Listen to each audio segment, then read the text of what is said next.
back to my YouTube channel. If this is your first time here, welcome, welcome, welcome. I hope it won't be your last. And if it's not your first time, welcome back, sis. You already know I'm glad to see your face. Today, I want to talk to you guys about moving in silence. I know lots of people talk about this. We hear it all the time. I know I hear it all the time, actually, where it's like move in silence, move in silence. But I really want to get down into like what that means, and of course, give you guys some motivation as well as some Bible as best as I can, because the Bible is not really like over the top about this, but I do think that there is some wisdom in the scripture as well, and just give you guys real life experiences, you know, because over the years I have realized like the importance of moving in silence in my own life. I really have. So I'm gonna be looking down at my notes. You already know how we do down here, all right? And I'm just gonna dive in. So like I said, over the years I've realized the importance of moving in silence in my own life. When I talk prematurely about things, it just doesn't seem to bode too well for me. And honestly, I know like moving in silence, even though we hear it a lot, I do feel like it is countercultural at this point, because we do live in a society and a world today with the flex. Okay, we flex, we let people know what we got going on. It's like normal to say, oh, I'm working on this, I got this coming up, I'm da da da da.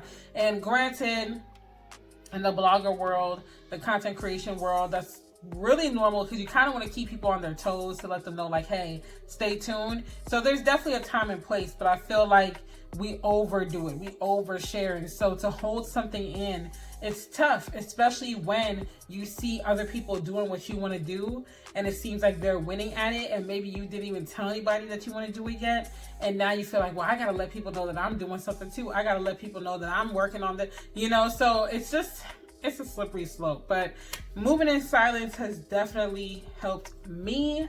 And like I said, when I spoke prematurely on several instances, it's like all of a sudden things would just go left, which I'm gonna get to in a second with some stories and examples, as I always do, right? So the benefits of moving in silence, number one to me, is that it allows you to change direction and start or stop things without everyone's opinions or unwanted advice, all right? Because too many opinions from people around you can eventually lead you to like operating outside of what God wants you to do, because you're gonna start listening to the people in your life more than you listen to God, because these are people you care about. I mean, if they have access to you like that, to the point where they can give you their opinion and they feel welcome enough to do so, that means that these are people that are close enough to you that you care about. And so when they're honestly telling you, oh, you should go left, you should go right, you should do this, you should do that, you should stop, you should start, you're gonna listen to them because of their opinions. And because, I mean, normally these people want the best for you, right? Or at least we think they do, because that's a whole nother topic. But you know, you're gonna listen to them, and so you're gonna end up drowning out God's voice, and you're gonna end up drowning out what God might want you to do. God might want you to sit down, and they're like, no, you need to get up, you need to work, and God's like, sit down, you know. God might want you to go right, and they're like, go left, and it's just too much. Like, it's better to keep your plans close to your chest. Don't let everybody in on it, because all their opinions are gonna leave footprints on your plans, you know.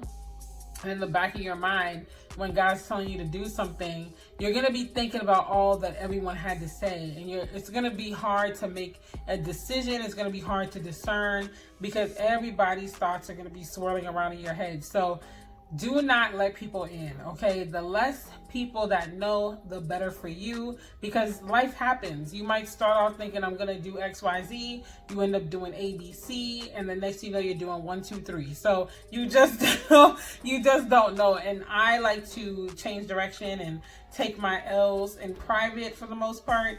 I don't like every Tom, Dick, and Harry to know when I'm switching direction or when things need to change. So that's just it for me, you know, with point number one. Less opinions, the better. It's like they say, too many cooks in the kitchen spoil the broth or something. It's the saying. It's just like that. Your plans are the broth, and too many cooks up in your broth is gonna ruin it. So just don't. Like, I know it's tempting, but don't give in to culture and feel like you have to tell everybody everything.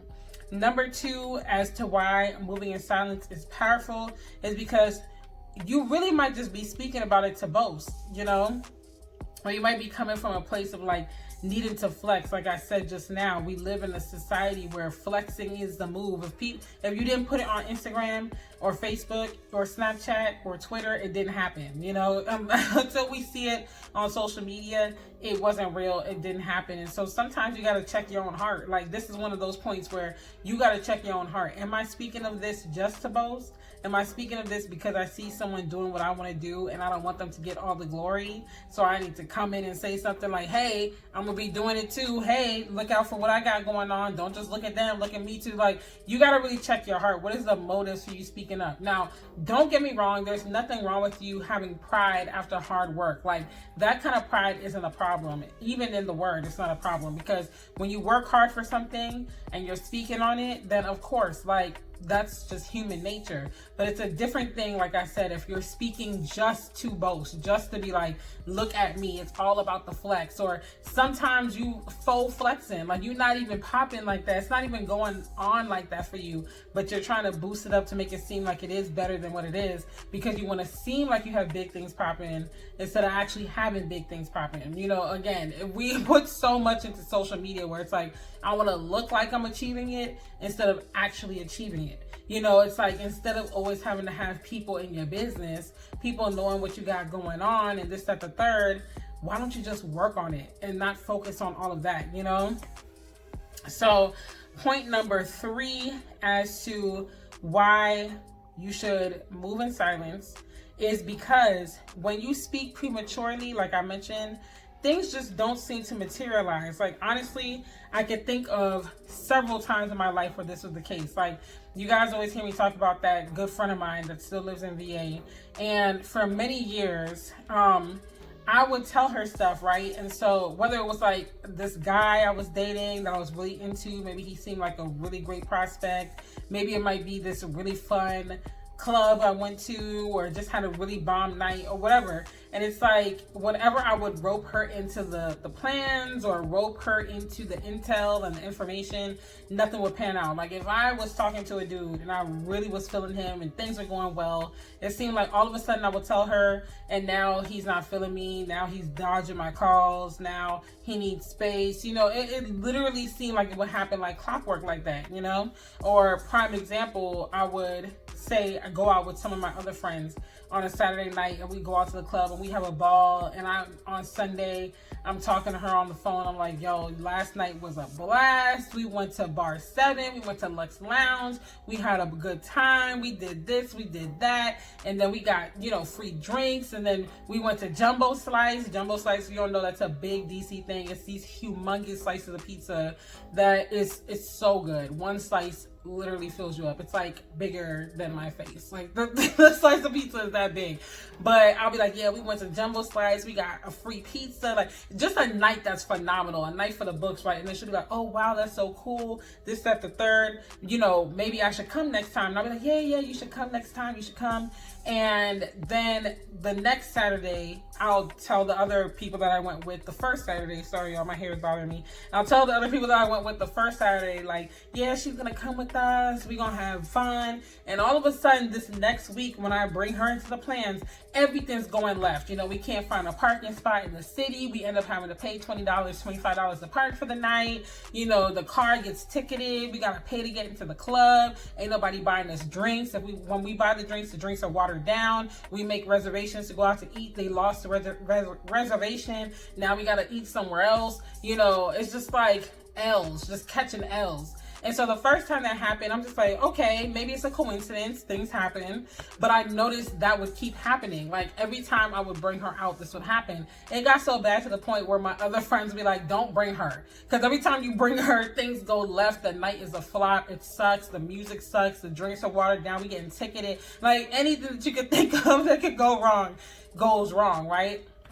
And so I stopped bringing her, and I stopped like inviting her into certain parts of my life, because I noticed that not only for that going out thing, but it's like I noticed that also, like I said, in relationships, that maybe I was really feeling a guy and I'm like, yeah, this guy's got promise, you know, he loves the Lord, he's so sweet, he's got his head on straight, his life is like in order.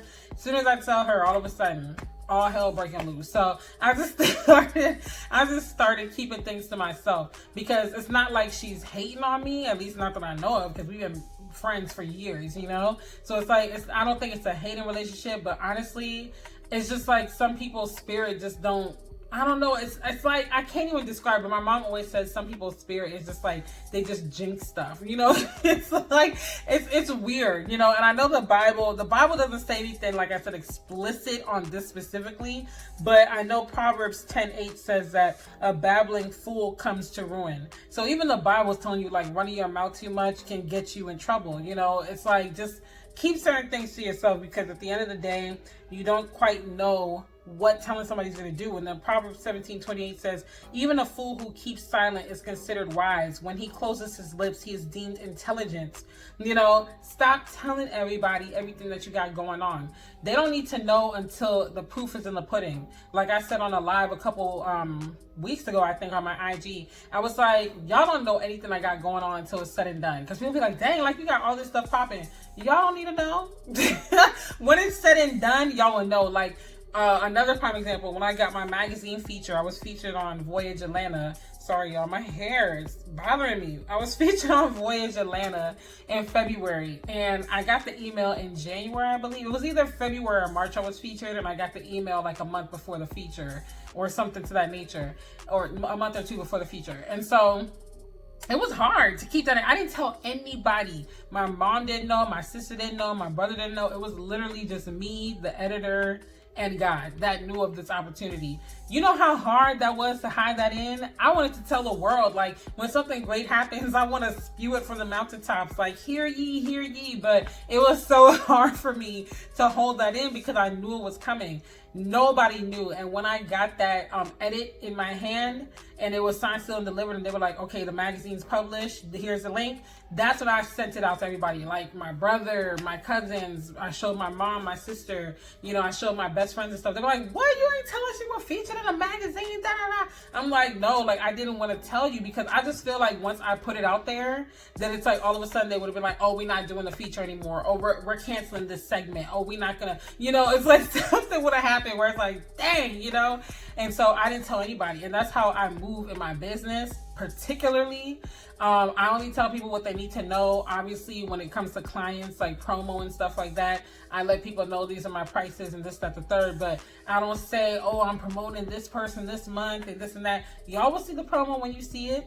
You know, y'all will see the moves when they come to pass. You know, when I buy a car, y'all will see and know when the keys are in my hand. When I buy a house, y'all will know when I have the keys in my hand, you know, and I sign over. Like, there's just certain, I don't know. It's like I said, the Bible even speaks on those two verses that I just said. Proverbs 10:8, a babbling fool comes to ruin, and Proverbs 17:28, even a fool who keeps silent is considered wise. When he closes his lips, he is deemed intelligent. Do not overtalk. Leave some things close to your chest and just let God work. Let him work in silence. You keep your faith up. You pray. You seek his guidance, and you call it a day. So the fourth reason why moving in silence is a good idea. It prevents people from copying or trying to detour your plans. Okay, so in the friendship video that I put up last week, I think exactly a week ago, I mentioned the copycat friend and how this friend is literally the type of person that does everything that you do. Like, no matter what it is that you do, they're going to do it. They're going to jock your style. And some people are so bold, they're not even going to try to hide it. I have people jocking my style right now as we speak in content creation. And there's a thin line between being inspired and just stealing my ideas. And I don't take kindly to that. Like, stop. If you're watching this and you know that you are copying what I'm doing, stop doing that. Like, put your own spin on it, but don't do exactly what I do the way I do it. That is really annoying. I sit down and I come up with my creative thoughts and let my creative juices flow for a reason. You tap into yourself and figure out what it is that you got, that you can do, that's creative to you. That's just a PSA for all the copycatters out there. But that's another reason why you should move in silence, because the reality of the situation is a lot of people are watching you to see what you got going on so they can copy you, because a lot of people are just not creative.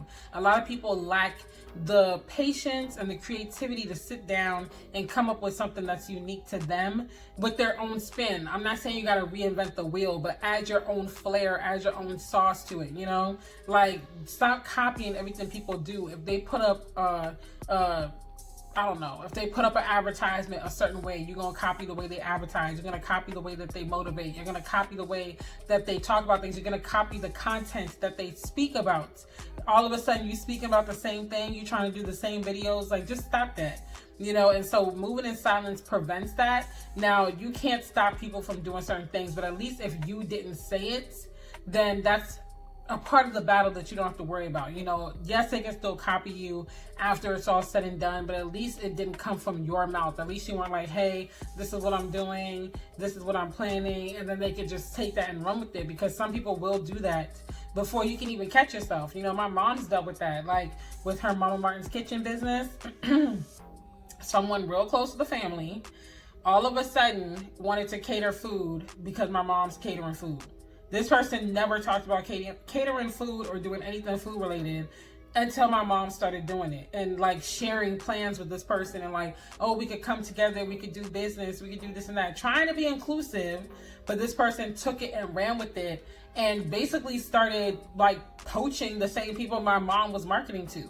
And so needless to say, that didn't really go too well in the grander scheme of things for that person. But, you know, it's still annoying because you see it and you see how they literally steal your identity and they literally steal what you're doing and then get mad at you because you got mad at them for stealing what you're doing. It's like, stop stealing my intellectual property. Stop stealing my swagger. Like, some people literally will bite your entire style because they don't have it like that. They don't have the creativity like you. They want to be you. They want to do it like you. And it's like, at the end of the day, that's not going to help them because you can't be me. You can try to copy me, but you don't have the sauce that I have that makes it come to life. There's just some sort of je ne sais quoi, as they say, that brings what I do to life. I am the component that completes it. So you can try to take it, but you're never going to do it like me. And, you know, I see these people struggling. They have no direction. They have no direction, no clear vision. They're all over the place because they're trying to be me. They're trying to do what I do as a form of flattery, but they're not me. That's why you have to tap into you. Stop copying me. If you are doing that, stop copying me. Or if you're copying someone else and you know you are, stop doing that. Tap into who you are. Okay, but this is why you need to keep your plans to yourself and move in silence, because they're going to have a lot of work to catch up on when they try to copy you when you move in silence, because they're seeing the finished product by the time they see it. They're not seeing all the steps you're taking to get to the finished product. So that's going to be the short end of the stick for them. But I'm just saying, you spare yourself the headache and you move in silence, because basically it's going to, you know that it didn't come out of your mouth. So another thing that another scripture I want to read, just to hone in on this, is that only God needs to know your plans. Because at the end of the day, He's the one that lets you know which direction you need to go into. He's the one that is going to direct your path. So you don't need to tell everybody and get validation from everybody. Move in silence. Let your creative juices flow. Hide your plans from the copycatters, okay? Because they will be looking. There's a lot of people that just are looking. And make sure that you are just sparing yourself the extra stress, you know? And like I said, for some reason, things just don't materialize when you speak too much on it. So spare yourself the extra stress. Now, the scriptures I wanted to read, the last one is Proverbs 16:3. It says, commit to the Lord whatever you do, and He will establish your plans. That's why you don't need to go babbling off at the mouth. Because remember, a fool babbles. You ain't no fool. All right? Let people see the proof in the pudding. Let the proof do the talking. And other than that, you just hush up and keep working. So that's all I have for you guys today. I hope that this video was helpful.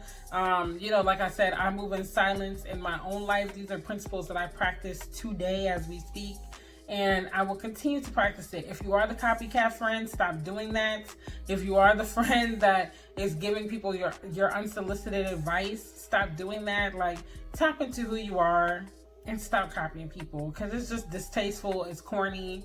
You know, just stop. Like, this, yeah. So I'm gonna go ahead and wrap this up and get up out of your hair. Thank you for watching this video. I hope that it is very helpful for you. And like I mentioned in the previous video, my coaching program, my life coaching for moms, is now live. Follow me at Rondelle Martin. It will be linked down below, and I would look forward to seeing you on that page. I'm really excited. I can't wait to start life coaching moms over there and to see what God does with it. So I will see you guys on the next video. Bye.